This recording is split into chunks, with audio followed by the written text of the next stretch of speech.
Unidad 3, clase 2, hermenéutica.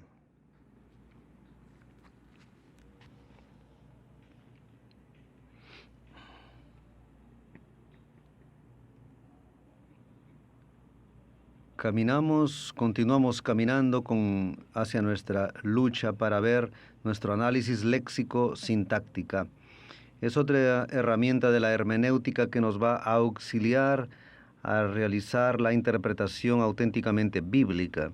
¿Qué es esto? El análisis léxico-sintáctica busca estudiar el significado de palabras aisladas y la manera como esas palabras combinan, en el sentido de indicar con más exactitud el sentido que el autor quería dar al texto.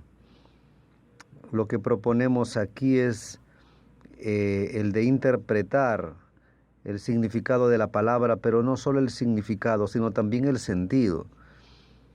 El sentido es un poco más complicado porque va a reverberar en aquel que oye. Tengo que buscar transmitir ese sentido que yo descubro de esa palabra lo más aproximado posible para quien la oye. Claro que él va a emitir un juicio personal, pero es necesario que tenga un conocimiento del análisis léxico-sintáctico para hacerles esa revelación a los que oyen. Vamos a ver, análisis léxico-sintáctico. Esta herramienta no nos dirige para el examen literal de las palabras, pues reconoce cuando determinado autor da un sentido literal, figurado o simbólico. Por tanto, el análisis léxico-sintáctico se fundamenta en la idea que las palabras tienen un significado intencional del autor léxico, significado aislado, sintáctico, concordancia. Cuando miro una palabra, y en nuestro caso, nuestro idioma fue fundado alrededor de otros idiomas, latín, griego, a veces usamos palabras de origen inglés a árabe. Entonces necesitamos tener esa idea, ese conocimiento. Cuando tomamos esas palabras y observamos lo que el autor escribió y cómo las usó, es importante. Otra cosa necesitamos observar es que el original nos llegó a nosotros en griego y el antiguo en hebreo. Ahí ya comienza el problema. Si no tenemos esa claridad, comienzan los problemas. Tenemos los textos en el Nuevo Testamento que fueron traducidos del griego para el latín, del latín para el español, para el portugués. Hoy tenemos la traducción directa del griego. Y nosotros vamos a hacer estos ejercicios cuando estudiemos griego, que es una herramienta fundamental para interpretación. Entonces usted toma esa palabra y a partir del momento en que usted escudriña esa palabra, ve el origen y la entiende, en ese momento, a partir de ese entendimiento, puede usted transmitirlo para el oyente de la manera más aproximada posible, de la manera como el autor la quiso decir y no de forma literal. A veces la palabra es usada para nosotros de una manera y para el autor de otra. Si tú interpretas en tu lenguaje, entonces el mensaje se puede distorcer. Entonces es necesario atender a eso. Entonces el Evangelio de Mateo dice que si nuestra mano es motivo de que caigamos, es necesario cortarla. La iglesia debe entender que nadie se puede mutilar porque cometería un pecado. Si no está diciendo que deben cortarse el pecado, que deben cortarse esto muchas veces lleva a gente que se mutile el propio cuerpo, que se golpeen. Tenemos eso con frecuencia en la historia antigua. Personas que hacen o hacían promesas, sacrificios y se mutilan con base en esto que estamos leyendo. Y no es esa la idea que el autor quiere transmitir. Y ahí vamos distorsionando lo que está escrito. Colocamos aquí, por ejemplo, amar a Dios sobre todas las cosas. Los antiguos repetían mucho eso. Hoy también escuchamos amar a Dios sobre todas las cosas. Eso está en la Biblia. Amar a Dios sobre todo corazón, con toda su alma, con toda su mente y con toda su fuerza. Eso es lo que está escrito. Pero colocamos todo en un paquete y decimos amar a Dios sobre todas las cosas. Entonces acabamos haciendo una competencia entre las cosas y Dios. Pero el pueblo dice: a 1000 llegarás y de 2000 no pasarás. La gente va inventando cosas y van inventando cosas. Pero ya estamos en 2016, el 2000 pasó. Pasos para un análisis. Determinar la forma literaria, verificar si es prosa, poesía, crónica, salmo, cántico, apocalíptica, etc. La prosa usa palabras en sentido literal, la poesía usa palabras en sentido figurado. Por ejemplo, Cantares de Salomón. El lenguaje apocalíptico, por ejemplo, tiene muchos elementos visionarios. El libro de Daniel, por ejemplo, y Apocalipsis, es diferente que Cantares, en el cual el lenguaje es mucho más poética, en la cual las cabras y las ovejas son tomadas en sentido figurado, pues está haciendo una figuración con el ser humano. Entonces, verificar el desarrollo del tema y cómo el pasaje cómo todo esto se encaja en el texto.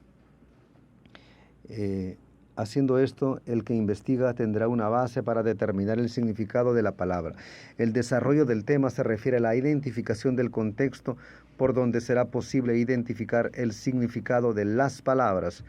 El contexto es la mejor forma de percibir la intención del autor y por eso los significados de las palabras utilizadas se puede descifrar. Es necesario conocer el antes y el después de ese texto que usted escogió. Hoy día voy a predicar sobre perdón y hay un pasaje que habla sobre perdón. Mas vea lo que antes el autor está hablando sobre eso. ¿Qué es lo que lo motiva a hablar sobre el perdón? Luego verifique lo que viene después. Entonces, si no estudias la Biblia, va a ser bastante complicado que hagas interpretaciones. El paso fundamental es estudiar la Biblia, conocer la secuencia, las enseñanzas que están en secuencia en la Biblia. Notar las divisiones naturales del texto. Hay declaraciones transicionales, las cuales revelan el proceso del pensamiento del autor. Por ejemplo, a seguir Jesús pasó a enseñar. Esta es una transición. Él estaba haciendo algo y de repente él cambia su objetivo. A seguir, él pasó. Estaba haciendo una cosa, pasa a hacer otra. O como en otro texto, que son textos de deslocamiento, donde se dice: saliendo Jesús de allí, partió para Tiro y Sidón. Entonces él estaba en un lugar y él se mueve, se moviliza hacia otro lado. Eso es característico de la historia de la mujer cananea. La mujer cananea lo sigue hacia allá y va hablando y gritando: Señor, ayúdame, mi hija está enferma. Perciba la mudanza de escenario. Es un escenario geográfico, sale de un lugar y parte hacia otro. Es necesario prestar atención para esto. Y va a otro lugar con otra intención. Las separaciones por capítulos y versículos no existían en los originales bíblicos. Las divisiones fueron introducidas siglos después para auxiliar en la localización de los pasajes, pero pueden confundir al lector en su estudio. Los copistas iban escribiendo una cosa tras de la otra, no existían versículos. El Evangelio en griego, por ejemplo, iban escribiendo y aquellos libros y rollos se escribían sin separaciones, directamente. ¿Qué sucedió? Se volvía difícil conversar con un público sin tener una localización que sea común entre el pueblo y usted. Entonces se fueron haciendo las divisiones, versículo 1, capítulo 1, y perciba cómo son las cosas. De repente usted está leyendo algo, está leyendo el versículo siguiente y ya cambió de asunto. Entonces es necesario entender que la manera como fue escrito el texto, se dice, es falla de quien escribió, y puede haber alguna coma, y a veces vamos leyendo y de repente se cambia a otro asunto. Tenga conciencia de esto, que no son cosas de grande importancia, pero es necesario tener esa conciencia de que quien escribió sin separación y corridamente. De repente llegó al final, no había más tinta y por algún motivo dejó de escribir alguna cosa, etc. Nosotros estamos acostumbrados a división de pensamientos en unidades conceptuales por medio de sentencias y parágrafos en los textos actuales. Hoy es mucho más fácil.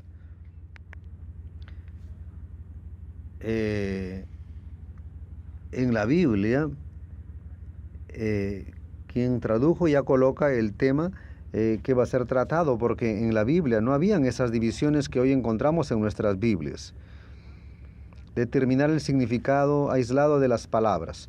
El lenguaje es vivo, la lengua es viva y cambia el sentido con constancia. Las palabras antiguas acaban tomando nuevos significados y eso produce resultados diversos.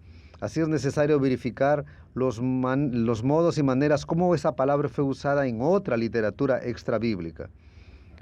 Nuestro crecimiento intelectual parte de allí. La Biblia es muy rica y ella te lleva a otras lecturas.